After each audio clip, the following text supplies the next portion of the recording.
Hi guys, welcome back to the channel. The game between Chelsea and Burnley just ended, and as a Chelsea fan, I'm very, very happy. Chelsea have bagged the 3 points. After international break, it's never been easy. The game was very, very difficult to watch. It was like watching paint dry, but we powered through.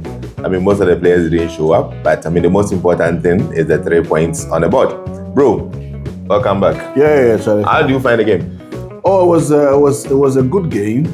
Of course, after the international break, games like these are a bit flat and slow.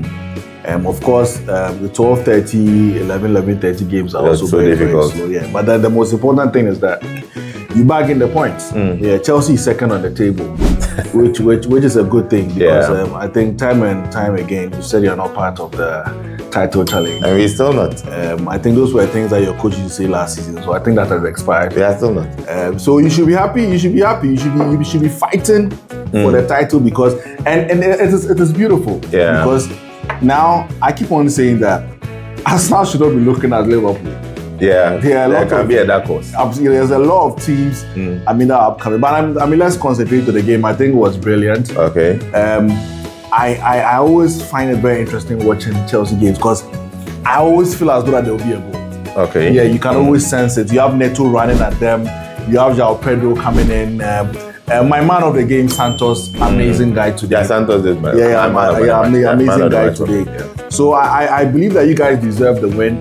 It's always difficult playing Burnley and of course playing in their home. Okay. But I think that Burnley doesn't have the caliber of players that would be able to punish Chelsea. Looking at the game they played today. Yeah. So I think kudos to Chelsea. The coach had some questions to answer if he had lost this game. Yeah. And I think that was a good game today.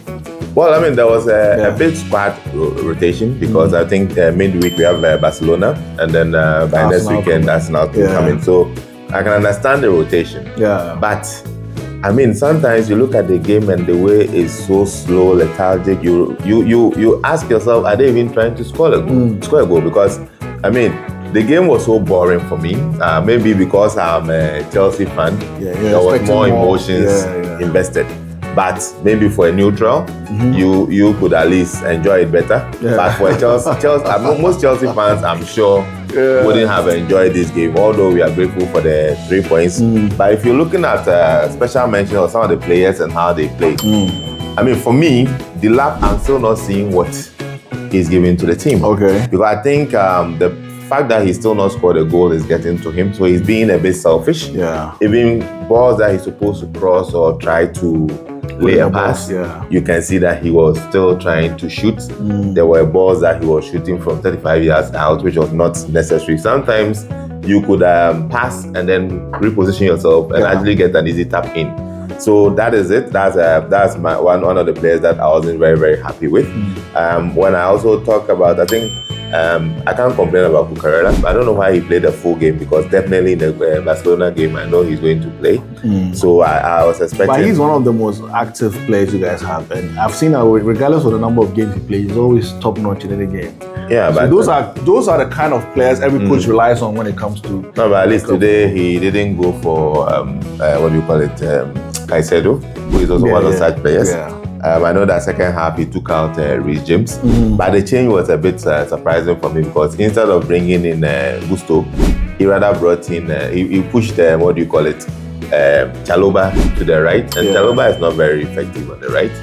And in the second half, you could see that instead of going for the second goal, Burnley came into the game and they could have actually, I think, barring for the fact that their attack is not very good, they could have really worried Chelsea because the coach took risks that were not very necessary. Santos, who came in for Caicedo, I think for me was my man of the match because he was everywhere. And the blocks he put in, he was able to lay some passes. And so I think for a young player like that in such a game, I think he did very well. Well. So I want us to also delve into this. And I think we spoke about a lot of positives. Yeah. But there were some negatives I observed. A lot of negatives. You know, most of your Chelsea players have an attacking mentality. So I have seen that when there's a ball being laid to one of the defenders, he's looking for Neto. He's looking for João Pedro. Yeah. Now, if you watch between the 55th minute and the 70th minute, your midfield was terrible. It was broken. It was broken. Yeah. So, like, there was no one there. So, Burnley, like you were saying, they are not a team that can really punish you. But if you get a very strong team, that is good. Yeah, but then again, there's not a first team. So, some of these things you can understand because obviously, that is actually, I think, the second or the first time that Santos and Enzo are playing together. So you can see that Caicedo does a lot of work when it comes to defensive and gives Enzo the room to be able to move forward. So, I mean, leaving that responsibility on a young boy like Santos was, although he did well, was going to always be... No, but not to catch you. So what I'm saying is not just an experience or an observation I've made in this particular game. Even if when Caicedo is playing, well, the good thing is he's a bit more agile, and he is very he's aware of his game. Yeah, he's aware of his surroundings. But Chelsea now is very interested in like attacking. Okay, now my problem is that in the midfield sometimes it gets very porous. So if you don't have a player like Caicedo, who at every point in time is very agile, you know, he knows his surroundings, he knows who the players around him, so he can pick them out. Then it becomes a bit difficult because when you have a team that has a very strong midfield, then you'll be found wanting. But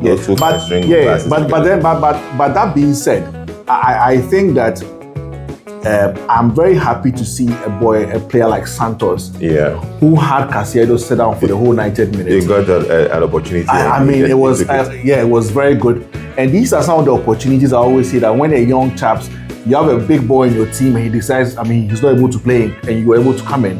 You'd have to let the coach grab it. And I think today he's done that. He did that. So Charlie, shout out to Santos. Beautiful football today. See, for one thing that I know you are saying that we attack, but for me, anytime a team like Burnley puts all 11 players behind the ball, we seem to lack ideas.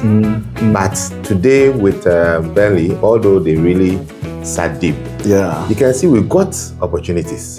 Just that between João Pedro and Delap, and maybe even Pedro Neto, we just didn't play well. They didn't play well because the chemistry wasn't there. The balls that you were expecting João Pedro to pass, he will shoot.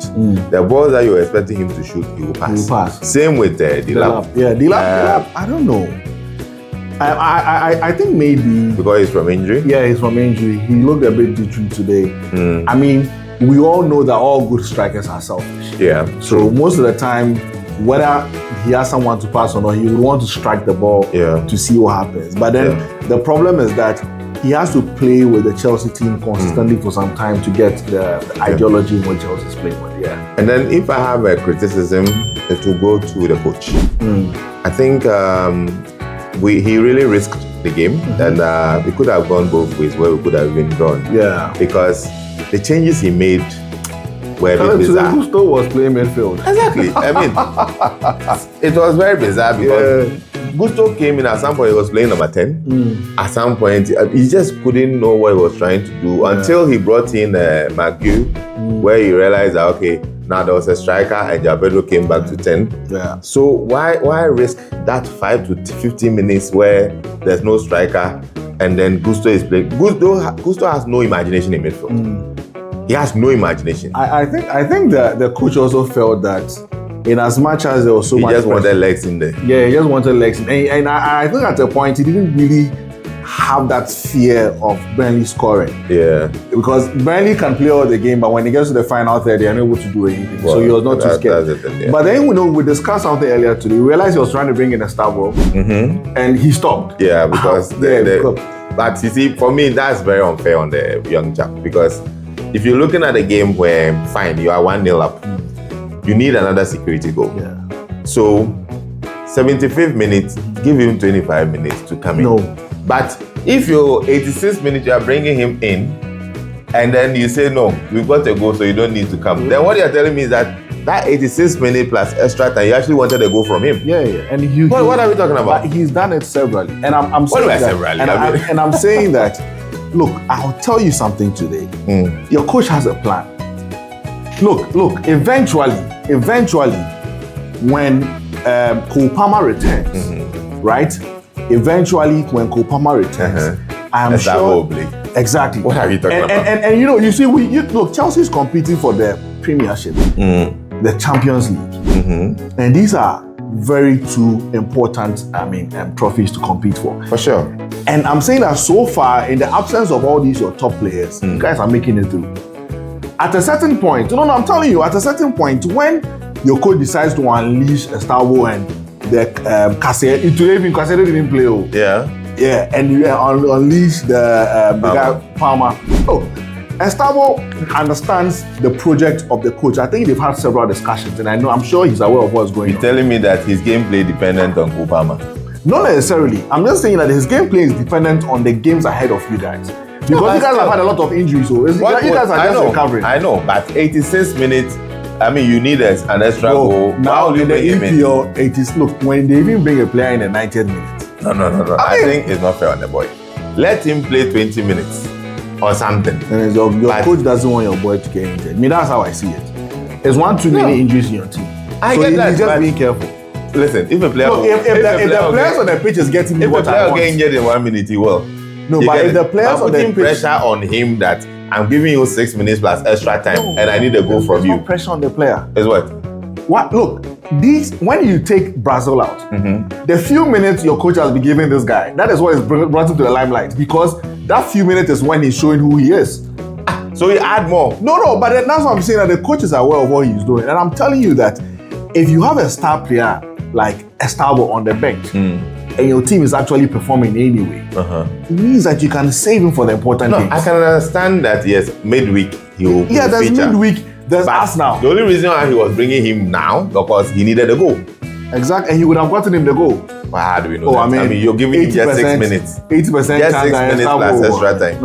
Okay, guys, 3 points for Chelsea. We are on top, second on the league table. Yeah, Chelsea's going three points away from Arsenal. Exciting times. Let's see how Arsenal fares with Tottenham. Let's see how City fares with Newcastle. And let's see how Liverpool also comes back with Alisson back in post. Yeah. So join the conversation. If you're a Chelsea fan, you're excited, join the chat and then put your comment out there. Don't forget to like and subscribe. See you.